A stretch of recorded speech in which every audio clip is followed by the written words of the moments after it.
The conclusion that I have come to is that Karan Johar with Dharma Productions and Dharmatic is following a similar model like Ekta Kapoor and Balaji. Ekta in several interviews has said that her TV productions are meant for family viewing, hence being regressive and conservative with their themes. Her film productions are what audiences want to boast about with their friends in public, so it provides a wide variety of content, and her digital productions are adult in nature and sleazy because they are meant for private viewing. A similar segregation exists where Karan Johar's film productions are obviously intended for a larger audience, but he is venturing into the genre of cringe reality TV shows that itself have a huge fan base in India. This is intentional.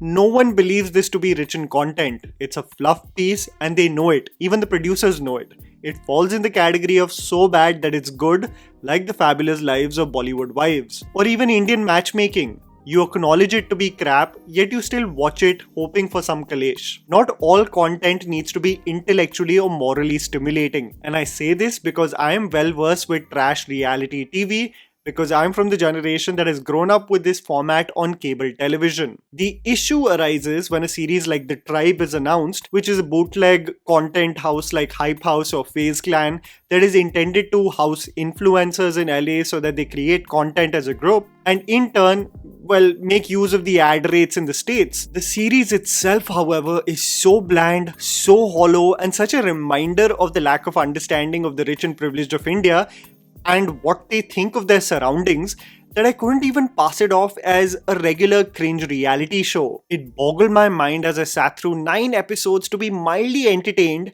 and how the cast, which essentially sound like Pokemon and their Vikasit Roops, I mean the cast names are Alana, Alvea, Ariana, Alfea. Yes, these are the names, and I'm not making it up.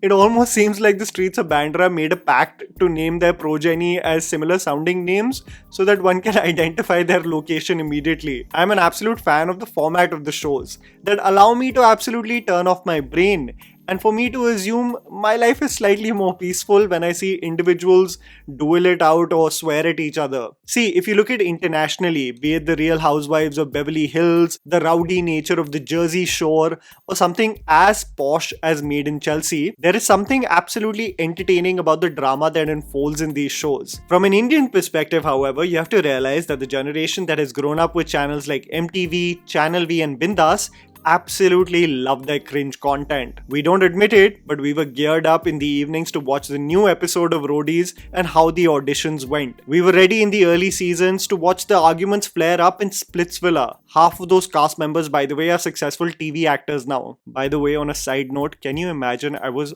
almost going to be a part of Splitsvilla in 2018? How my life would have fared if I said yes still gives me nightmares. I mean, I remember seeing KRK in Big Boss and throwing that bottle at a cast member. You remember the meme going viral during the pandemic, bikini shoot from the Bindas show Emotional Atyachar? I watched it when it happened. Heck, I have seen Rakhika in Saaf on cable television. I've seen Rahul Mahajan choose Dimpy in his Swayamvar on NDTV Imagine. So if you entertain me, I am game to give you the award that you know the format. But The Tribe on Amazon Prime Video does not even hit these basic notes where you're mildly entertained, and it slightly boggles my mind on the clear investment I can see on the individuals that are obviously not justifying it with returns other than one cast member. So you get a bunch of girls with pretty privilege and generational wealth from Mumbai and ship them to LA. They are managed by this guy who apparently has over 100 businesses, and the intention is that you create content, motivate each other, and this in turn will lead to revenues in our pockets.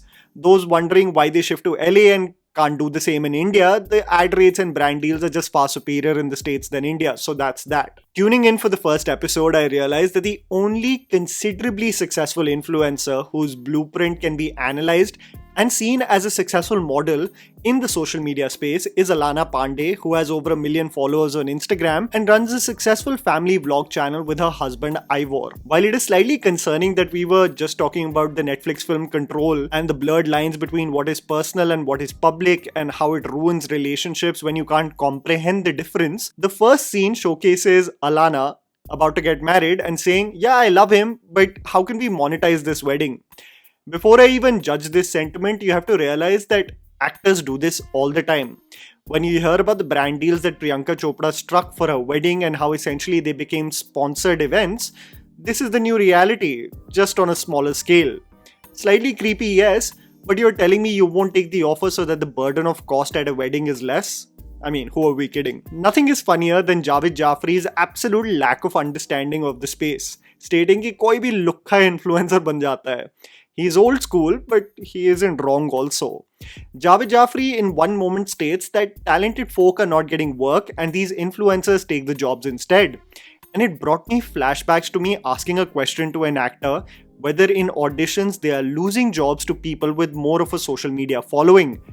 And you know what happened? He lost it on me and left the interview. One influencer does music, one has a swimwear line, one doesn't know what she wants to do, and one doesn't want to do anything. And this makes me think that this is just a soft launch for their careers. Alana gets married, and I was only excited to see a glimpse of Shah Rukh Khan at the wedding. One influencer states that she never wanted an Indian wedding, but seeing the foreigners at the ceremony and how they embraced their Indian culture made her change her mind. It just tells you the white validation that's deeply ingrained in us as a population.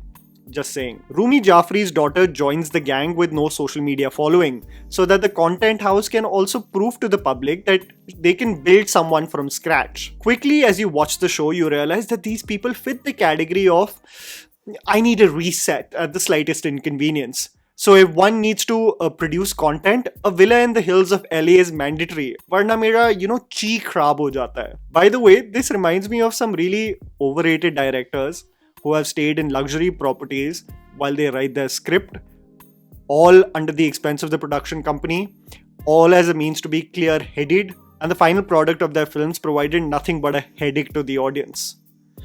You can guess who that is. The most driven in her individual path is Alana Pandey, but throughout the show you want to pull your hair in frustration because there is no productivity in this group. Just lazing around and constantly complaining is their forte.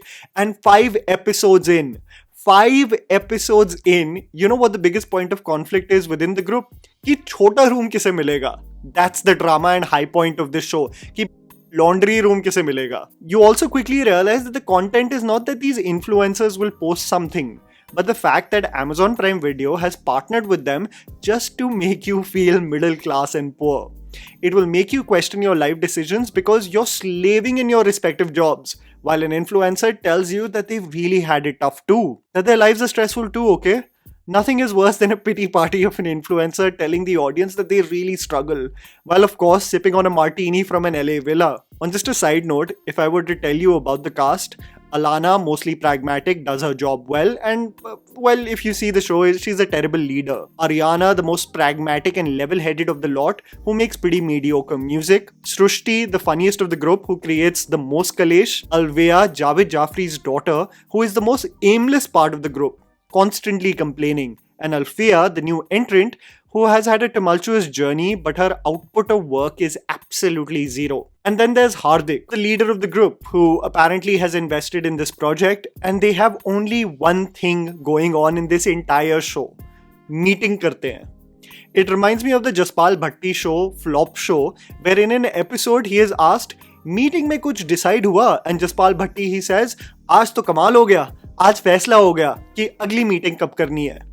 The series is filled with fluff jargon as everyone gives each other gyan about social media engagement but puts in little to no work with their respective pages. It just tells me how the fire within an individual is bound to be absent when you are brought up in opulence and wealth. No wonder so many products of nepotism just don't fare well in the long run. Every moment of the show is a discussion about what to do rather than doing it. While the boss says that, just transfer 10 million in Bitcoin. Yeah, thanks man. The problem of the group include AP Dhillon ko guest list mein bulao too. Hailey Bieber smoothies are so sweet. Everything is about zero work and complaining about posting because it doesn't match their aesthetic. The concern of the people in this show of what people are going to think when they aren't even celebrities absolutely shocked me. The delusion of what will people think if I post this on my grid and my aesthetic gets ruined was baffling to me. The most fascinating part about the show is where they actually talk about the common nature of plastic surgery and how everyone visits that one doctor and the surgery basically every girl gets done. You know if you know. The most scripted portion of the show is this Lakme integration that they try to pitch as an organic meeting while the official from Lakme has a full studio setup with cameras while being on a Zoom call with Alana. The series cast keeps on complaining about Collab Tribe having 6k followers, but do nothing to change that. One major fight breaks out where a cast member goes full Annu Kapoor on another cast member and it makes you do just a side eye of how things go from 0 to 100 so quick. Alana Pandey convincing us that she started her journey from scratch will trigger you even further. An all expenses trip to LA to laze around, that's the show. Meeting, Alua meeting is the show. And the project itself is such a failure that they pulled the plug on it in the last episode, saying that this is a show. Zero work and still getting a brand deal like Lakme, now that's privilege. To spice things up so that there is some kalesh, they get a bootleg Karan Johar to stir up some conflict, but the tea is as lukewarm as it can get. To think whether this content house was successful or not, the show keeps on complaining about the Instagram page of Collab Tribe only having 6,000 followers. And with all the content being produced, they are at a staggering 9k followers after apparently spending over $500,000 apparently. Now that's a scam if I've seen one. The reality show is about posting content, but the content is the way the wealthy and privileged just have no need to work. While you in your frustration work hard at your respective jobs and watch this show and rage about the same. Such is life.